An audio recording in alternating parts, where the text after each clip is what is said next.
de Nicolas Kersansaft. Notre directeur de production, il est là au bord du court. Merci. Et Rafael Nadal, Merci. Beaucoup d'émotions, je suis sûr. titre. Ouais, dans la tête de Rafael Nadal.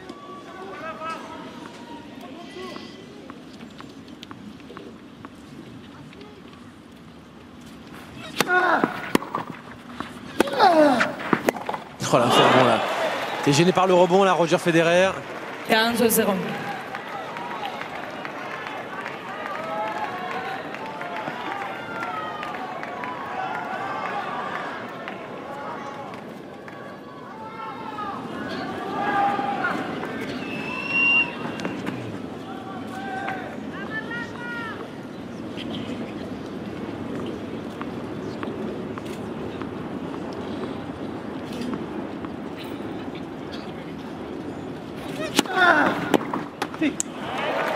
Le petit cri de Nadal là, heureux que ce 30-0, il sait qu'il a fait la moitié du chemin. 30-0.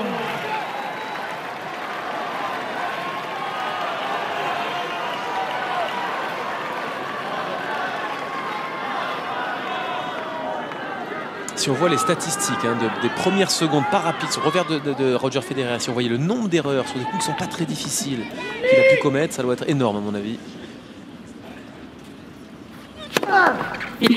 Premier Des service. mises en jeu qui ont été ratées.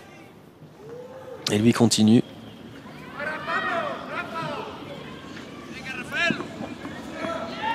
Lui qui souvent brette en dirodique avec une facilité déconcertante, quelles que soient les surfaces.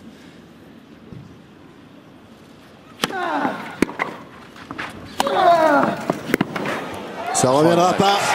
Et 3 balles de match pour une triple couronne ici. Il se lève Tony. C'est un moment fort évidemment pour le clan Nadal. Je pense qu'on l'a compris du côté suisse. 40-0. 3 balles pour rejoindre des grands dans la légende de Roland Garros qui ont gagné ici 3 fois.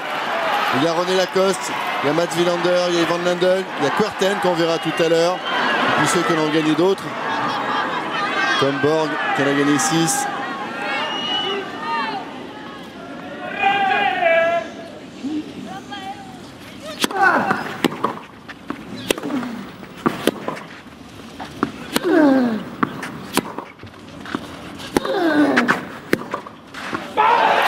C'est le Björn Borg des années 2000. Et ça fait 3 fois de suite qu'il gagne de ce côté-là du court et qu'on le retrouve allongé sur la terre battue. Encore une fois, il a été nettement supérieur à Roger Federer. Certes, il a concédé la deuxième manche, mais l'entreprise de démolition a fini par payer. Et Roger Federer a plié sous les coups. On reste un peu frustré encore. On n'a pas vu le grand Roger Federer, mais on ne voit jamais le grand Roger Federer face à Rafael Nadal à Roland Garros, que ce soit en demi-finale il y a 2 ans, en finale l'année dernière et en finale cette année.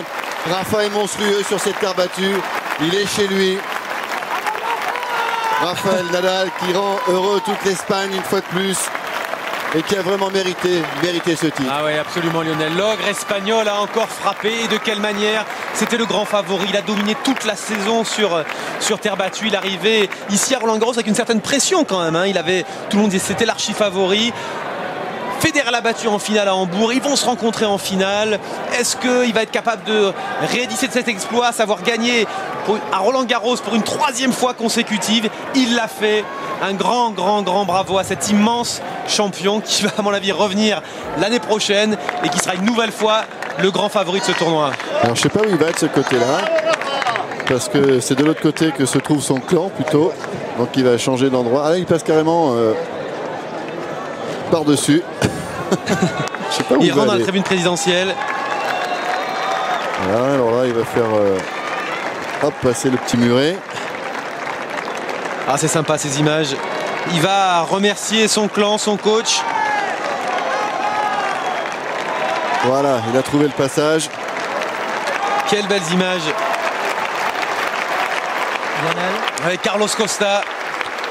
Allez, pendant que Rafael Nadal embrasse tout le monde, on va retrouver Nelson avec Roger. Roger qui avec son fair play habituel va accepter de nous dire quelques mots. J'imagine Roger que lorsque vous avez entendu tout le public à 2-7-1 qui criait Roger, Roger, Roger, ça ne vous donne qu'une envie, c'est de revenir pour enfin remporter ce titre? Il y a eu des occasions aujourd'hui, il y en a même eu beaucoup. Ouais, je pense surtout au premier set. Je suis quand même revenu dans le score, mais j'ai mal commencé au troisième.